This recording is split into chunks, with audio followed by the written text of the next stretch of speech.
Welcome back to Double Down University. I'm back at you guys with another soccer video, and we're back attacking the books. We have a pretty good opening matchup of the Euros for the start of the day. We have Poland versus Netherlands, and I have 5 single bets for you guys, and then also I have a little small fun parlay too for those of you guys that love parlays.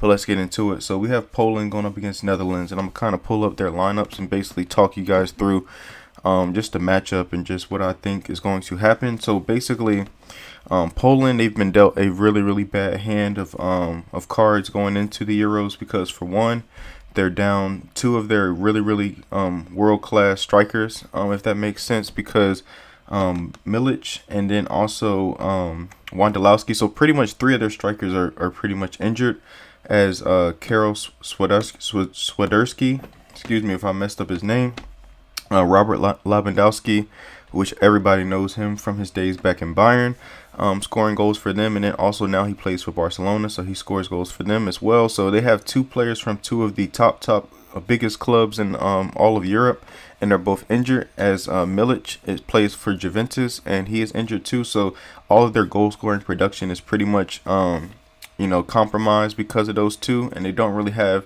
anybody that's a real threat to score goals in this game. So what I think they will do is they will set up in a defensive block, kind of like I talked about in the previous Euros video for the Scotland game.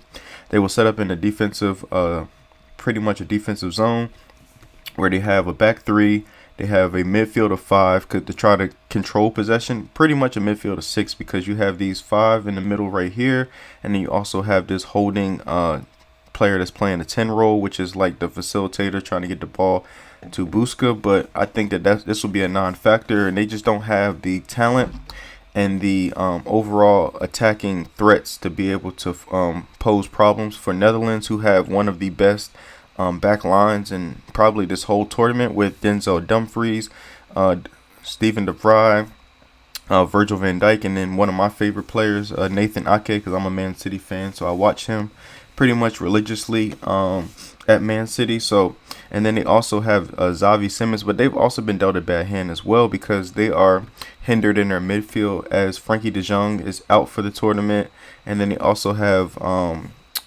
Coop Miners he got hurt in one of the friendly games, so he might be out for a little while as well.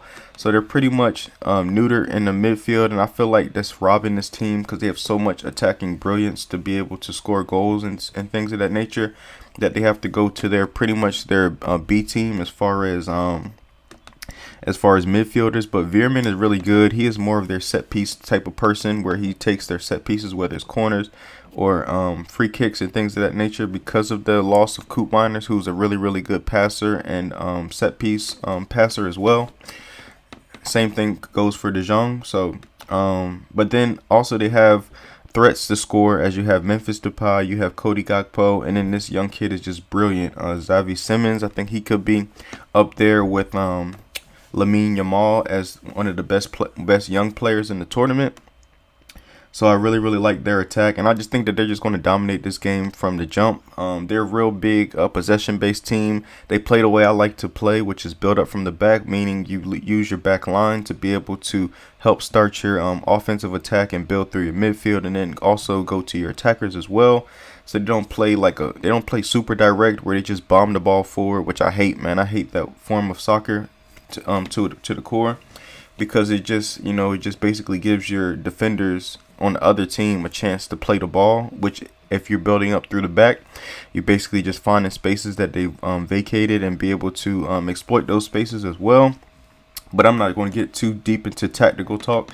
We're just going to get into the picks. So the first one I have for you guys, which is my play of the day, pretty much because like I said, they're going to sit in a defensive low block and kind of just defend for their life, And their coach is a real safety first type of child safety lock type of coach, where he doesn't like to just be aggressive and go for it. He's not one of those type of coaches where they're going to be exposed at the back and they're going to go for it. So Netherlands to get 15 or more shots.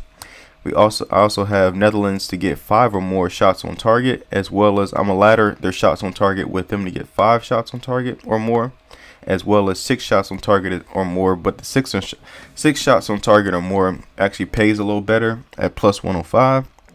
So you get more value for your, or bang for your buck. And then also under on the team total, as you can just see, it just previously moved down. So they pretty much know where I'm getting at with, they don't have any attacking talent to be able to score or be a threat to score. So it's still at plus money now. It may not be shortly with people starting to catch on to it. So Poland, excuse me, to not score a goal, so under 0.5. And then also the away team, which is Netherlands, to score 2 goals in the game, because I do think they will score over 1.5 in the game, and I will kind of correlate with the parlay I'm getting ready to tell you guys about in just a second. But just digging into Poland, I was looking at their previous fixtures, previous matches, and just seeing like how many shots on target do they give up, and like the quality of the teams that they give up the shots on target to. So they recently just played Turkey in a friendly, and they won 2-1 kind of convincingly. They had 11 shots, but look at this. They allowed Turkey to get 22 shots. Turkey, of all people, to get 22 shots on them. And then also they got 7 shots on target out of those 22 shots. So what that tells me is that they're pretty weak at the back, and they're pretty much allowing them to get just clean looks at the net to be able to get shots on goal at the goalkeeper. Or just their set piece defense is bad as well, off of corners and free kicks where they're allowing shots on target. But I dug a little bit deeper and went further along in their into their fixtures list. So pretty much I looked at the game against Czech, and they basically allowed Czech to have 15 shots.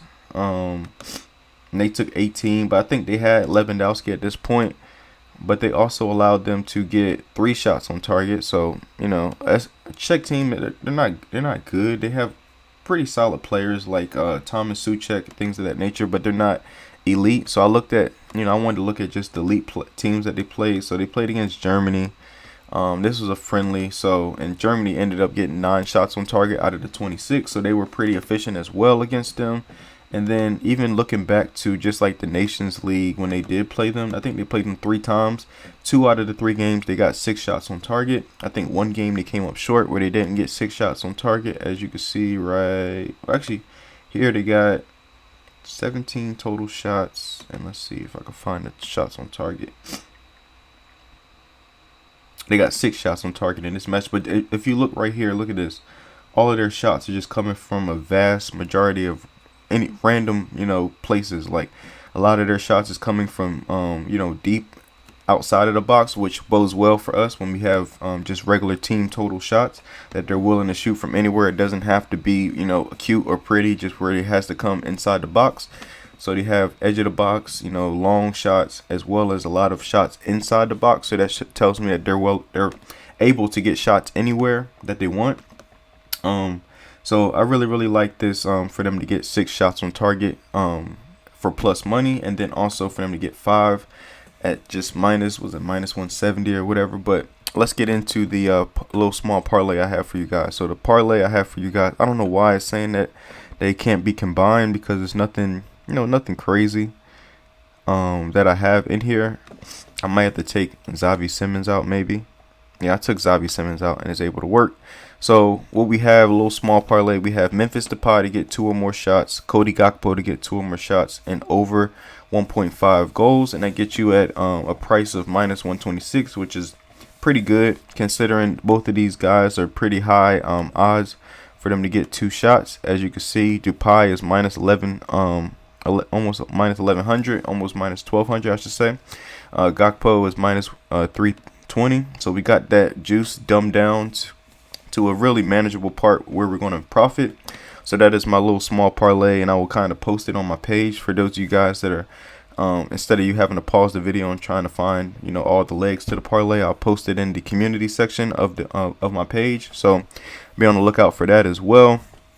So that is the props that I have for this game, and I'm gonna go over the parlay first again, and then I'm gonna go over the 5 selections that I have for you guys that are all singles.